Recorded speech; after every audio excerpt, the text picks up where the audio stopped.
Next, we're going to take a look at the properties of multiplication in lesson 2.2 in your textbook, and that begins on page 51. The properties that go with multiplication are very similar to those that we just discussed for addition. So the commutative property for multiplication is AB equals BA. Before in addition, we had A plus B equals B plus A. In this case, it's just a multiplication. And again, we will distinguish that it's multiplication in several different ways. If you look at the bottom of your screen, you can see that A, B together indicates multiplication. If you write 2 times 3 with a x, if I put them in parentheses in any format like that, it indicates multiplication, and also an asterisk, as was shown on your test on Thursday. That is also a multiplication sign. So in our example, 6 times 7 is the same as 7 times 6, which is 42. The associative property of multiplication is the same as addition, except it's just a multiplication. So AB times C is the same as A times BC. And you can see in my example that none of my integers changed their order. It was simply just the grouping that changed, and the answer would be negative 40 on both sides, because I have one negative multiplied by two positive integers. The identity property of multiplication is similar also to that of addition. We had A plus 1 equals 1 plus A earlier for addition. Actually, it was plus 0 because of 1. So that is the only difference here. Let's take a quick look at that. The addition formula in this case is A plus 0 equals 0 plus A, because we have to have it's like looking in the mirror, but obviously we know with multiplication that 1 for multiplication serves the same purpose as the 0 in addition. So the only difference here is an A times 1 for multiplication and an A plus 0 for addition. So negative 7 times 1 is the same as 1 times a negative 7. The 0 property for multiplication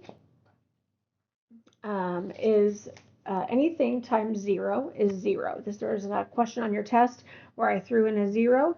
Most of you caught that, which is great. So 0 times 4,239 or 4,239 times 0, doesn't really matter how big it is. The answer will always be 0, and that is the 0 property for multiplication. Let's take a look at a couple examples in your text, and we'll go from there. Let's look at the bottom of page 53. So they're asking us to, again, identify the property of multiplication that's illustrated in exercises A. So we have 2 times 3 equals 3 times 2, and we know that when we just switch the order of them, it's always going to be the commutative property, commutative. If we have anything like number 2 that has a 0, number 4 that has a 0 in it, it doesn't matter what the number is, the integer, we're always going to have 0, which is our 0 property for multiplication. The associative property in negative 3, 2 times 7, and this is number 5, is the same as negative 3 times 2 times 7. And again, these answers would still be the same. We would have a negative, we'd have a negative 42 here, but all they're looking for is the associative property. So we're just looking for the property. So sometimes on the test, I ask you to simplify. Sometimes I ask you to simplify and solve. These are just asking you to name the property. The identity property, a good example of that one is on that same page, number 11. This has A plus C times 1. And again, we can't solve this because we don't have values for A plus C. So this would be either a simplify or a name the identity. In this case, we're just naming the identity. So it's A plus C is our answer, because A plus C times 1 is going to be A plus C. On the back side, on page 54, that's asking us to simplify it. So let's take a look at how we would do that. If we have a problem, like let's just start with number 19.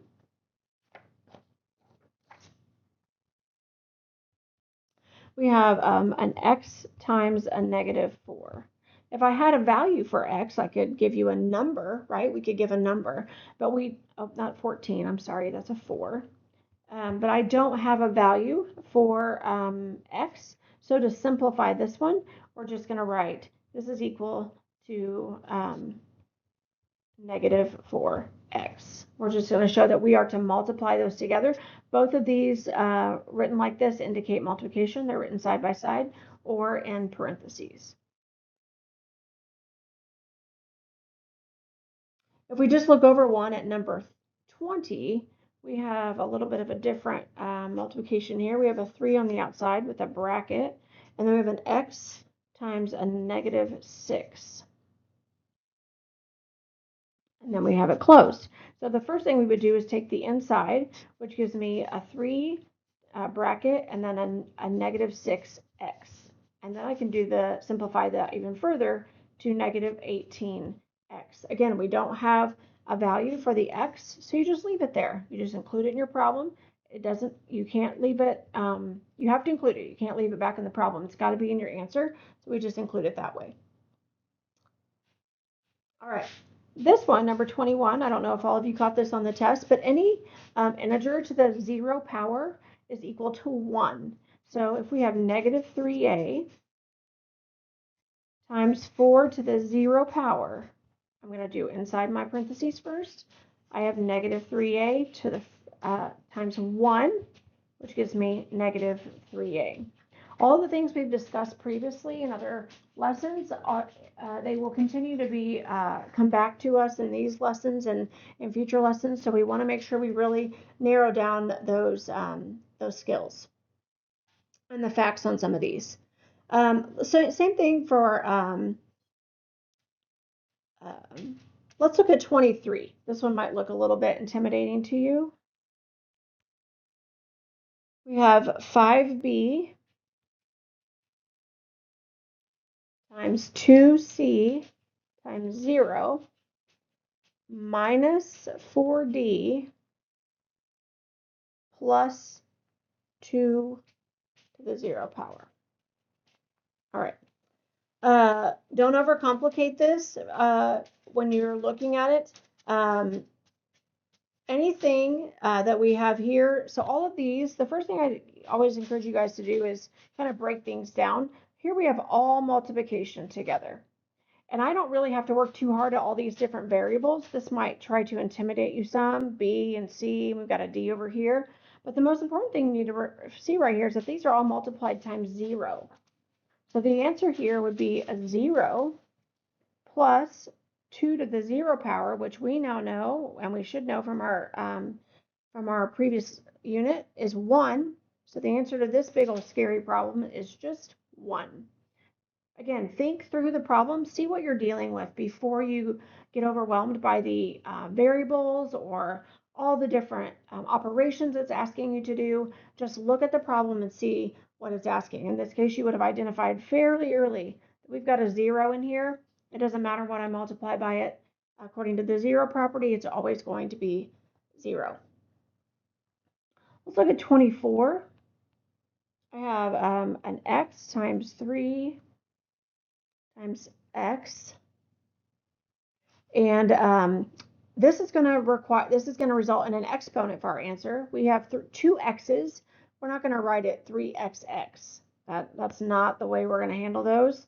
We're going to write them as 3x squared, and that tells us that we would take that x times itself and then times the 3.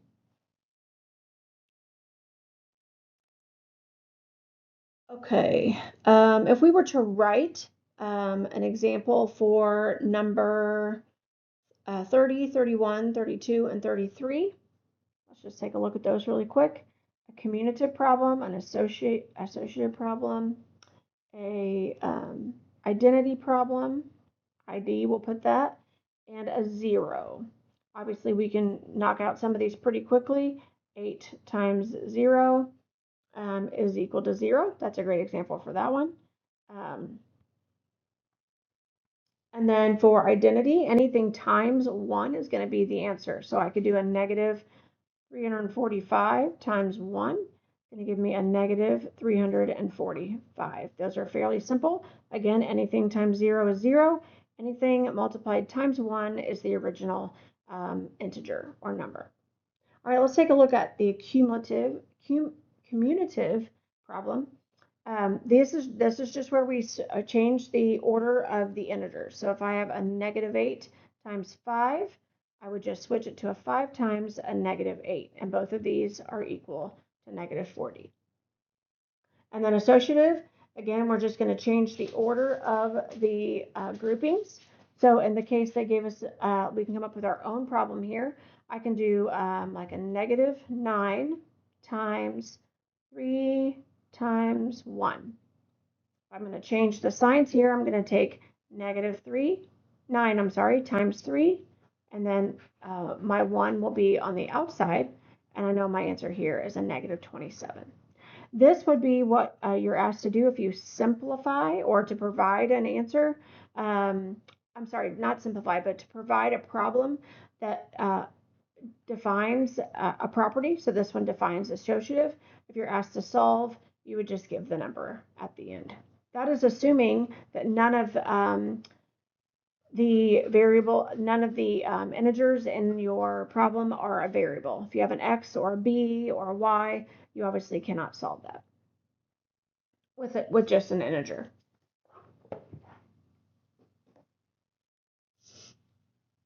Okay, as I mentioned, we are going to review this again in class on Thursday. I'm going to make a video for the distributive property, but that will come next week. If you can just do the formatives for addition and multiplication and work on the worksheets that are under assignments, and the IXL that I assigned, there's just one of them that will take us all through next week, and we'll review your test then.